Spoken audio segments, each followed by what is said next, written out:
All right, welcome everybody to Youngstown Studio. Our guest today, singer, guitar player for the Harrisburg, Pennsylvania power pop legends. Really, at this point, you guys have been around for a long time. Please welcome Larry Kennedy from the Jellybricks. Larry, how are you? I'm good, BJ. Thanks for having me. Legend sounds better than just older guy playing music. Hey, we got to take what we can get, man. I'm getting there too. We've been around for a little while ourselves, man. I say it with pride. Yeah. Nice, man. So the Jellybricks will be a part of Cedars 50th anniversary this Saturday. It's the Jellybricks, my band Turbo Lovers, as well as Candace Campana. It should be a great night of rock and roll. I want to start, man. So the Jellybricks just recently released a new record, Dreaming in Stereo.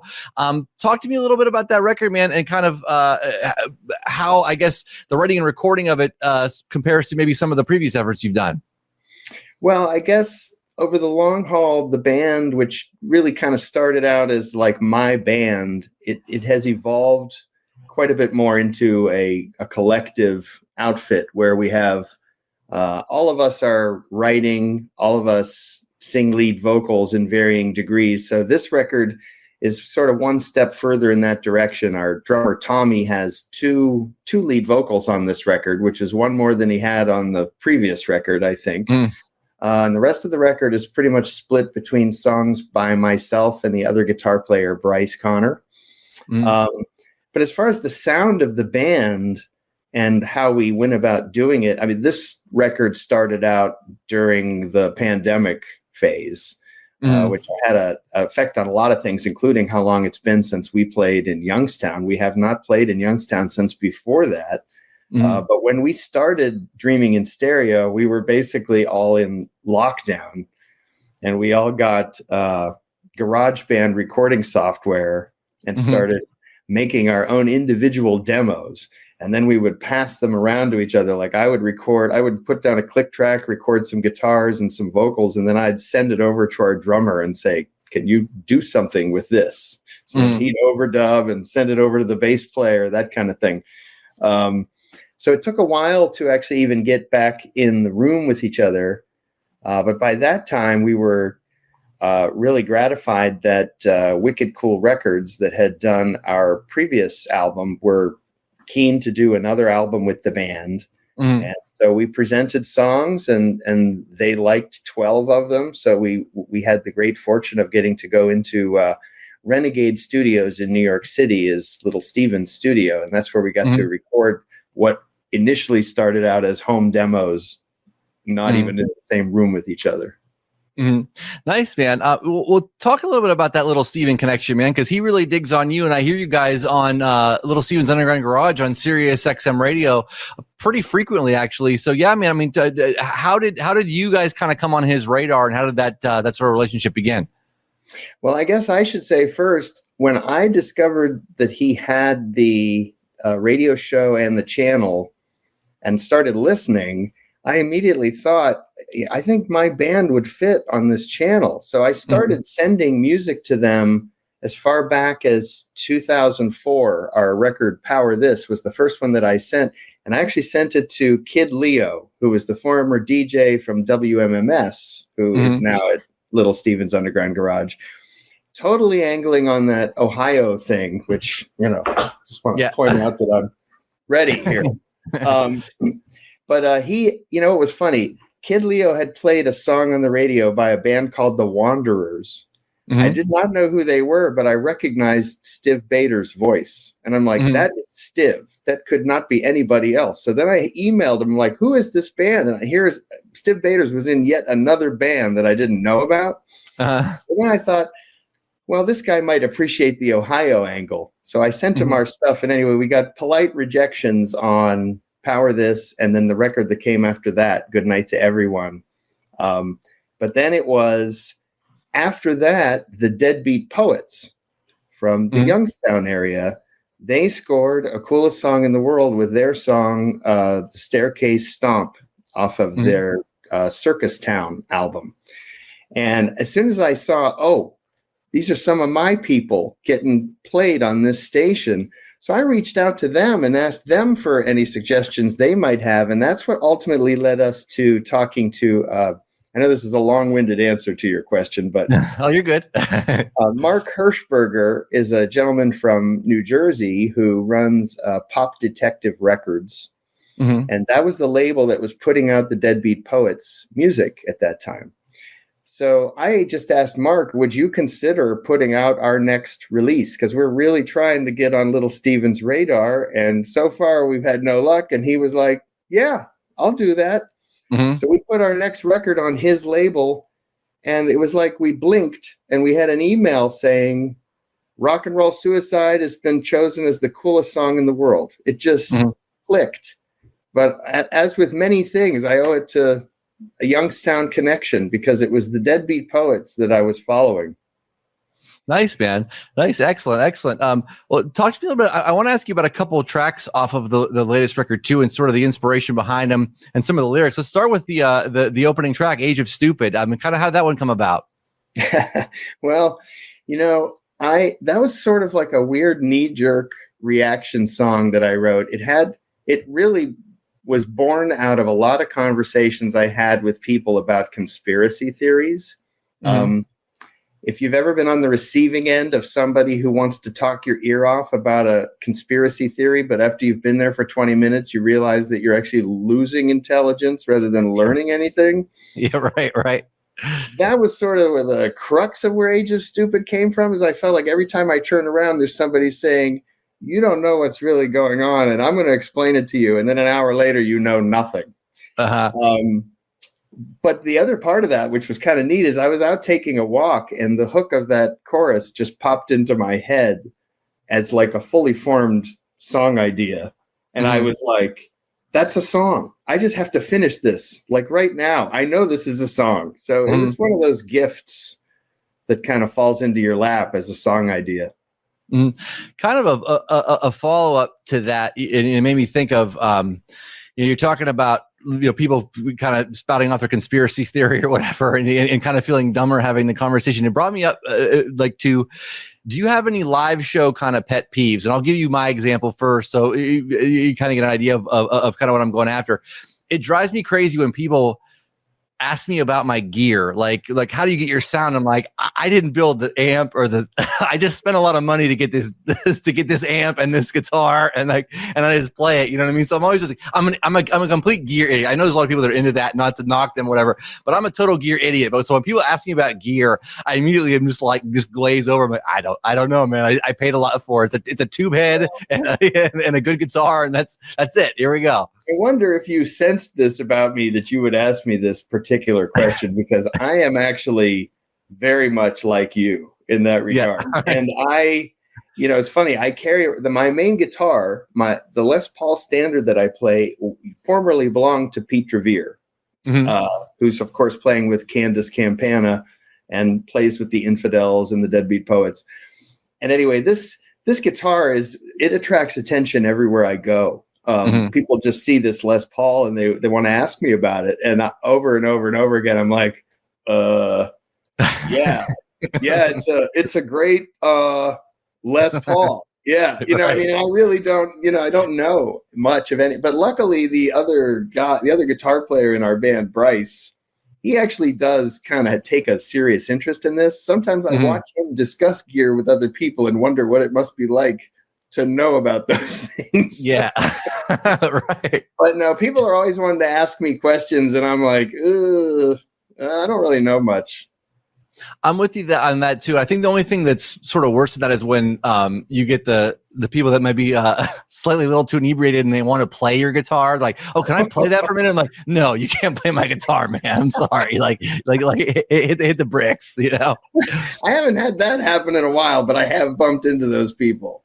Yeah. Or just people that want to jump on stage with you just because, Yeah, that's always, that's always like, dude, get out of here. Like, if you come up here, I'm going to shove you off the stage. Like, please don't do that. But so getting back to the record, another track I want to talk about, let's talk about the title track, Dreaming in Stereo. How did that one come about? What was sort of the inspiration behind that? Well, that was Bryce wrote that song, and I think he actually was just kind of talking about that experience of when you're having a great dream and you start to flutter awake and it dissipates but you were having such a good time that you're almost kind of like clinging to it, like, wait, let me get back to that story. And I kind of think that's what he was talking about a little bit. Something interrupting. There's a variation there of like, just let me sleep. He's singing in there, but I don't know what he was dreaming about. I have to ask him that at some point. I got you. So, so your guys' origins go back to 1996, I think, as we mentioned earlier. But what's kind of been the key to you guys being around for so long? What's been the key to your longevity? And really kind of what makes you keep doing it? Well, I know there have been different things at different times. Like there was a point that we were very, very in debt. And we realized that if we broke up, each of us was going to get saddled with a chunk of this debt. So I remember, this sounds kind of less romantic, but that was at least one moment in our career where we looked at each other and we were like, well, we should stay together to play shows so we can at least pay this back. By the time we did that, we were feeling better about still being a band. So, I guess, when we first started out, like so many other bands, we were kind of aiming for, we want to take over the world and everything else. And then you get older and, we've had marriages and children born. And we did, our original drummer actually left the band 2 years in and was replaced by Tommy Kristich, who's been playing with us since 1999. But I guess I'd say the main thing was that we had enough people pointing out to us at various times that there were just more reasons to stay together than to break up. And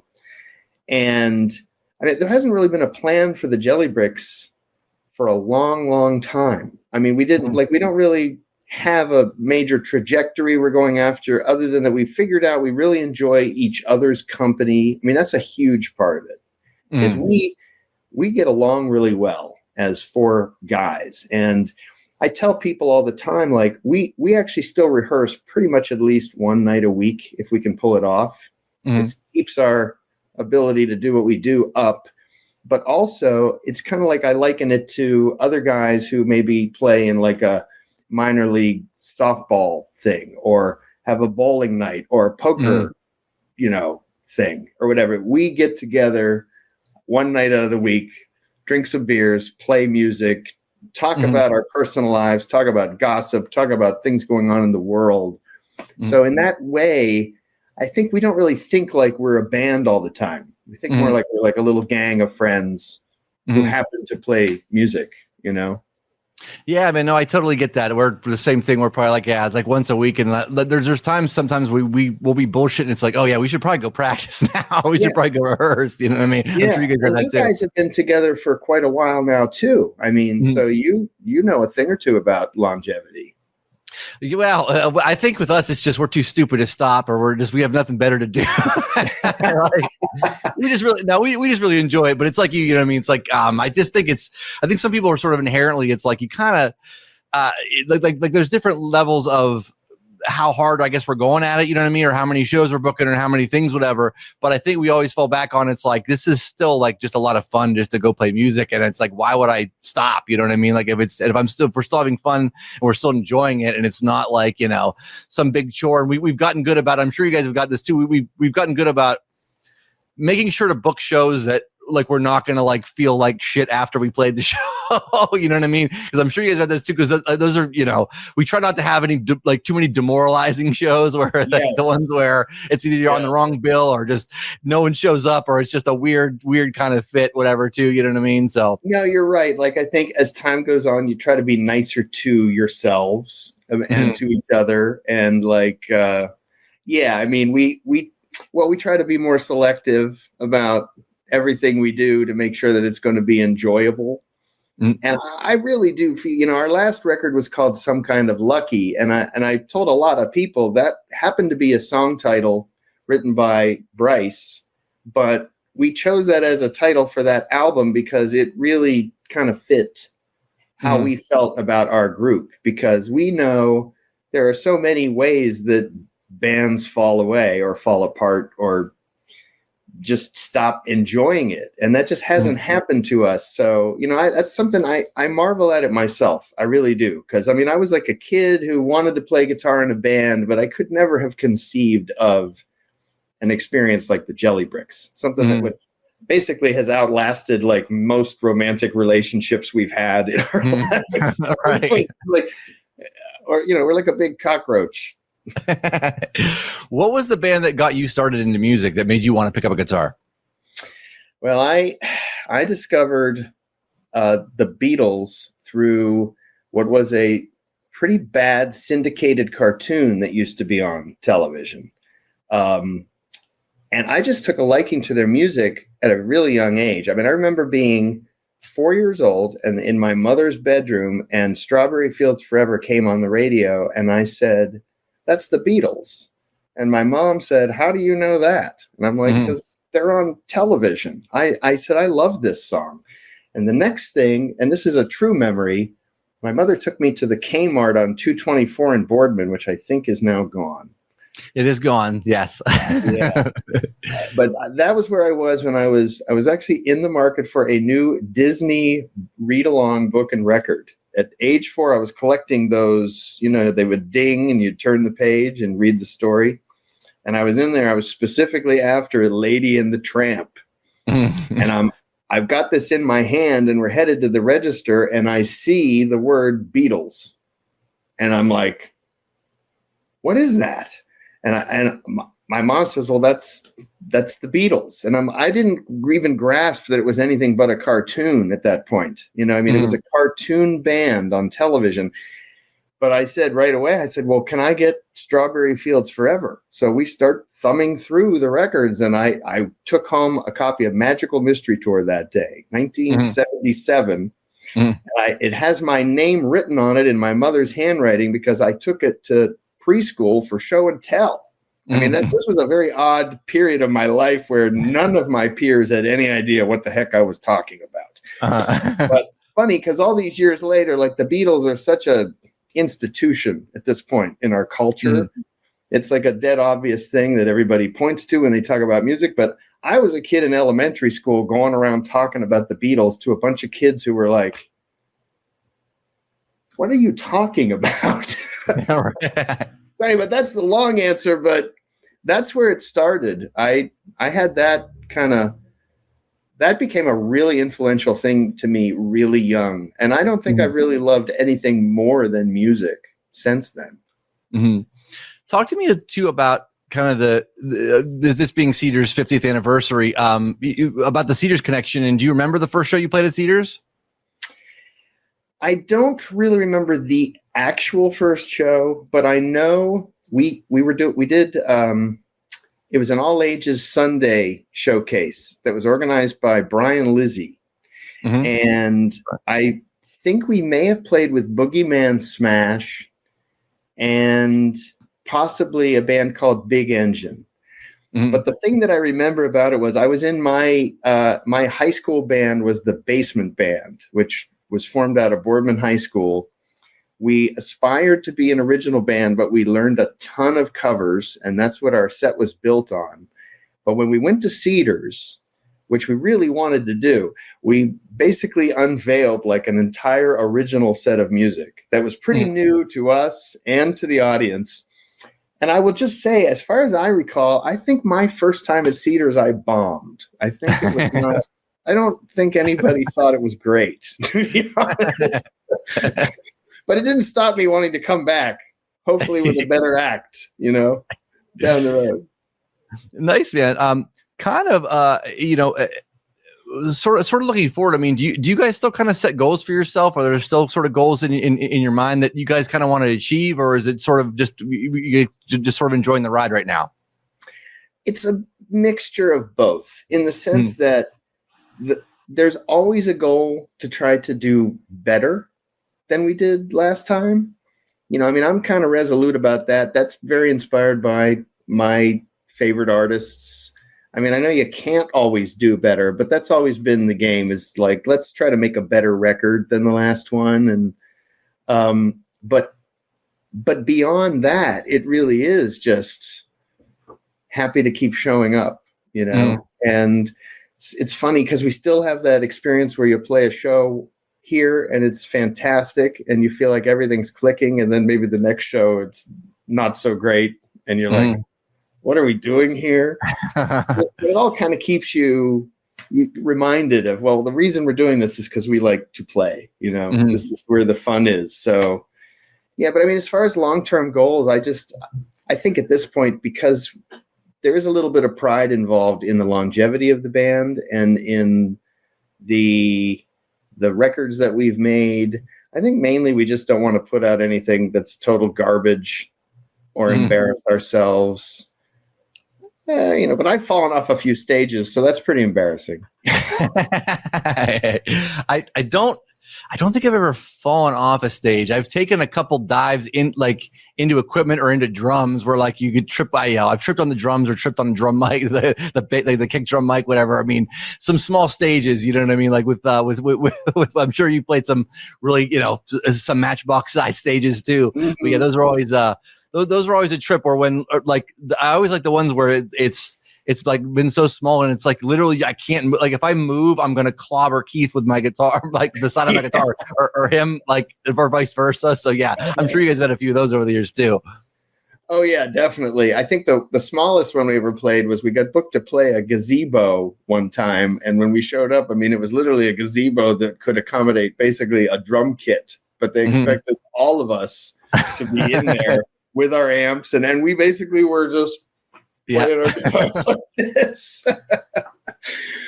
But yeah, I have actually, it hasn't happened in a few years, but there was a time when I was wily enough that if I didn't mark where the edge of the stage was, I might just wind up going right off the front of it. And that did happen a couple times.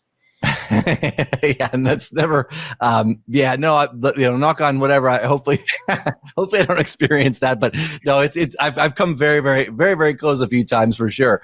But well, Larry, man, dude, I will let you go here, but thank you so very much for the time once again. It'll be the Jellybricks Turbo Lovers Candace Campana this Saturday at Cedars, celebrating their 50th anniversary. If people want to check you guys out, man, I mean, obviously the usual socials and everything, they look up the Jellybricks, but is it jellybricks.com? Yep, the jellybricks.com or jellybricks.com. I think they both point to the same thing. And yeah, you can find us on all the streaming platforms and Facebook and that kind of stuff, or at Cedars this Saturday. Awesome, brother. Well, dude, like I said, I can't wait. It's going to be an awesome show, and we'll definitely see you there. Looking forward to it, man. Thanks for having me on. I appreciate the conversation. Here.